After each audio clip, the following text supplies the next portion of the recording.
Before we can consider the effects of the Quebec Act, we must first set the stage with the events that took place beforehand.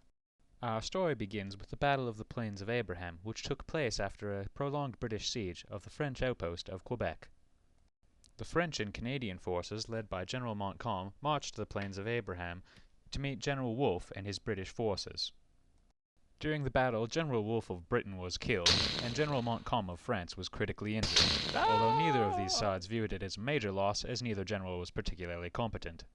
The battle ended with France carrying on the proud military tradition. After the British victory, the French retreated to Montreal, and the British moved into Quebec and claimed it for the winter. For the British soldiers and French settlers in Quebec, the winter was a difficult time, short on food and long on suffering.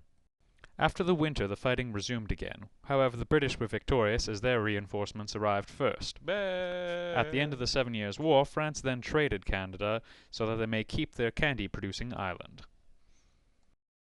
This did not mark the end of the hardships in Canada, which was now known as Quebec under the British. The French outnumbered the British by a startling 3-to-1 ratio, and it became increasingly important to use a policy of appeasement with them. The natives were also becoming increasingly troublesome, as they were loyal to the French king and not Britain.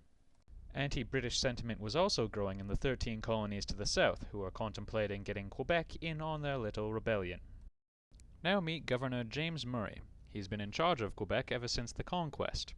Although British himself, he has always been sympathetic to the French Canadians, and is willing to let them continue the practice of civil law. Although his pro-French stance will eventually get him into trouble and recalled by his own citizens, in the meantime, he's willing to make some compromises to help keep the French loyal to the new government. And so we come to the Quebec Act. This new document must address many of the issues of anti-British sentiment growing in the New World,